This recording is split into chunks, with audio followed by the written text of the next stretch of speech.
I'm joined in the studio by one of the champions of not only of the trees but also the environment out on the entire of North Dublin, Donna Cooney, who's a Green Party spokesperson for Clontarf. Donna, welcome back. Thank you for having me back on again, and I'd like to thank you actually for being the first to highlight this. When it wasn't public knowledge, it wasn't sexy, was it? It wasn't. No, it wasn't the story of the day. And I contacted CouncilMatters, and I must say you were the first to air this issue and to bring it to the public attention. And I'd like to thank you for that. Well, unlike some local politicians, we actually do raise the concerns of the local citizens, and then we don't change our minds halfway through it. But anyway, Donna, the last time you and I were talking, one of the issues that you rose was what I would call, under the banner of consultation. You were saying, first of all, you were having difficulty getting the minutes of the North Central Area Committee meeting. Has that, have they emerged in the meantime? I have yet to see them, so I don't. All I know is that that this got the support of the Dublin North Central Area Committee. It was put back to the drawing board and didn't get the support of the Dublin Central Committee.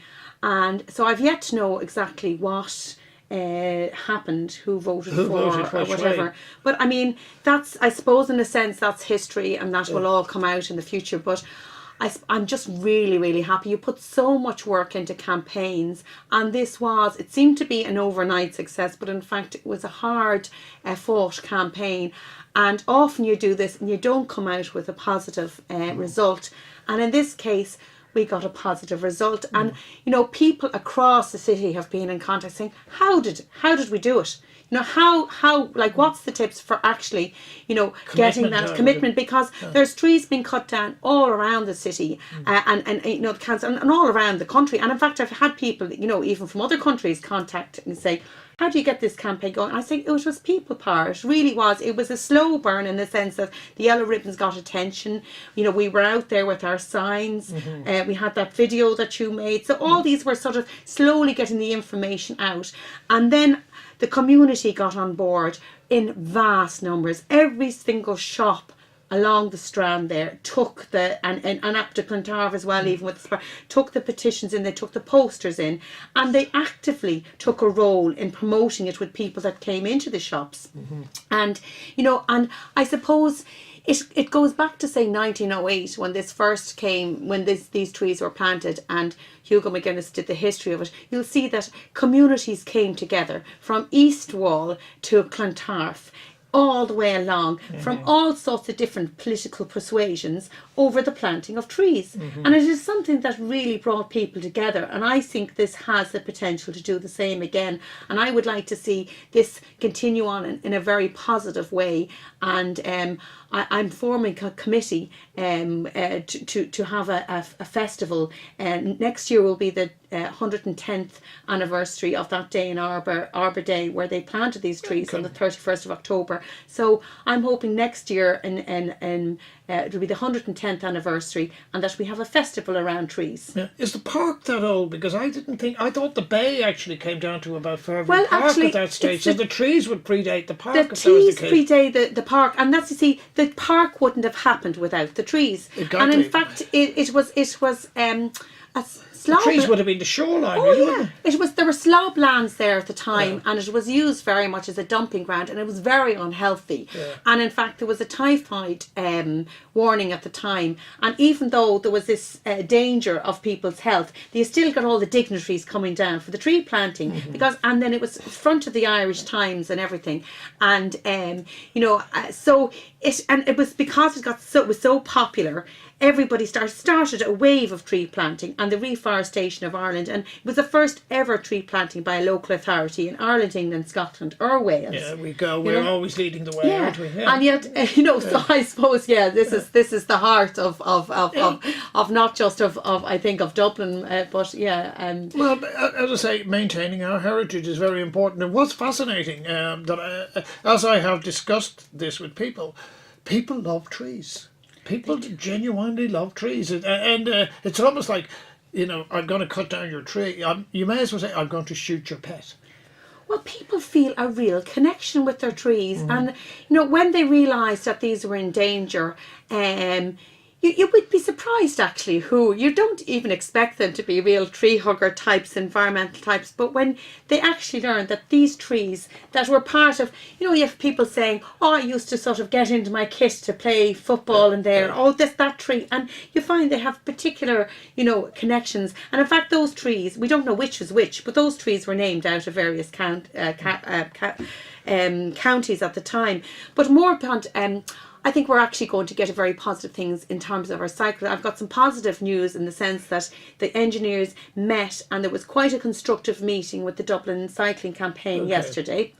And, they seem to be making some inroads now into getting a correct design. I know you mentioned and you discussed with Adele about the perhaps upgrading the route through the park, but the problem with that, and I think maintain the route through the park, but I think we need to segregate it more and keep that for slow cycling and leisure cycling. There's I'm obviously involved with, we set up the Friends of Fairview Park numerous years ago, and we've adopted that park, so I'm very concerned about the whole park, as the cycleway, the trees, the whole environment of that park, keeping it clean. We go out there and we clean up the park. There's going to be great improvements in that park, in fairly shortly, and they'll all be announced in the coming months, and they will be upgrading the slow route through the cycle park.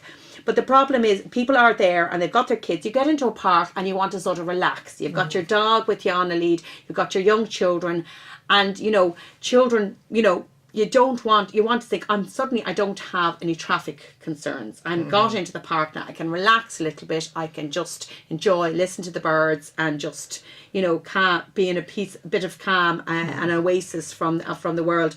And if you've got cyclists going fast through there, it's not really a good mix, so I think slow cycling, leisure cyclists, children and people leisurely cycling through the park, but the commuters they're in a rush, you're looking at your time, you've got to be in work by 9 a.m. or whatever it is, and you want to get as fast, you don't want to be negotiating around pedestrians and things or trees or anything else. So I think we need to have, because the thing is, this is going to be the first arterial cycle route in the city, and we need to get it right, because it will set an example for the rest of them. So. Okay, can I put something to you? And this is we come back to the issue of that hand, but I wonder if safety is the issue, do we not need to not only establish standards but also enforce them? And what I'll tell you two things that put this in my mind. I regularly see people on what I would call the north side going out through Fairview or whatever, when there is a cycle lane across the road, and they're putting themselves in danger of going on the Joseph side and the Marino Mart side. Should we oblige people then to use a cycle lane? And the second reason I say that is because you and I live out in Clontarf, where there is the good part of the cycle lane. I'm still seeing cyclists using the non-designated cycling area. Do you think we should actually, shall we just say, even have a point system or something like that before we start finding them? Well, I mean, you'll find that an awful lot of cars parked in the cycle lane. You'll also have the cycle lane route out of town is the most dangerous, so this part of this was that this did not actually solve it. It suited nobody. Cutting down the trees was obviously, a crime, criminal to do such, and it didn't actually solve the cycling issue, because the dangerous route is the route from the city out, and as you know, the cycleway goes from the side and then into the middle. You've got cars and buses actually just driving across it and turning left, and you don't get priority at the junctions for the cyclists, which you would get, in a proper designated route. So I think and as we know only too well from the signs down there, people are getting killed. So you would understand why a cyclist would not find it safe to go on that route, and you'll often see cyclists getting off their bicycle, crossing over the pedestrian lights, because literally they don't find. We've had a death already on that junction, the turn off up the whole thing. Yeah, we've had several, but I mean in recent times last year. So I think that I can understand, and this part of the whole Velo City was we were to produce cycleways for all abilities. So if we want to get more people out on bicycles, if we want to get more school children getting to school on bicycles, of how part of the greening of the schools is we need to have proper segregated safe cycle routes, so those that are of mixed abilities. Not everybody is a competent brilliant cyclist, so you've got people maybe that are younger, that are older, that are just getting back into cycling. Sure. But I wonder, is it cultural or is it structural? Because I'm a huge fan of Amsterdam. I love Amsterdam, and one of the things I love about Amsterdam is the fact that they have addressed the issue of the balance between people and cars or people and automobiles. Yeah. So you virtually never see anything close to an accident in Amsterdam, even though there's a lot of bicycles there. Do you think we somehow or other need to address their mindset and say, well, how do you guys do it? Because you don't see a competition between cars and bicycles in the Netherlands the way you certainly do here. Well, I don't think we need to reinvent the wheel, basically, to be the pun on it, I think that we can look at successful methods in other cities, and I know that there have been tours, and quite a lot of the planners from Dublin City quite recently went over for a tour. So I think they're well aware of where this has been a success. But I think really what we need is multidisciplinary teams. Yep. In future. What we've had is that we've had engineers, and engineers, obviously, we need engineers, but we need a team of people where you've got architects, designers, engineers, consultation right from the start with the stakeholders. None of this, naming some sort of consultation that didn't actually happen, and then ending up in a process where they're pushing an agenda that nobody wants, and we're wasting time and money and having to go back then to the drawing board. Sometimes I can get a bit cynical and think, I think they spend more time deciding on the name for the route rather than actually the content of the route itself. But now tell me, Donna, I was talking to I was communicating with one of the elected reps last night, and this person said to me, the issue was postponed, so they haven't taken quite a decision on it. What would you like to see them do in that stretch between, say, the Malahide Road and Ansley? I would like to see a huge improvement. I would like to have all our trees saved. I want to see vast improvements to the park. I'd like to see a real village feel about Fairview, because I got that real sense of community. I really like Fairview. I really think we've brilliant shops down there and cafes, and I would like to see people sitting outside the cafes. I'd like to have a whole area village plan for the whole of Fairview route and Marino, and I would like to see that happening, and a really good design where we've got a really lovely green community spirit to that area.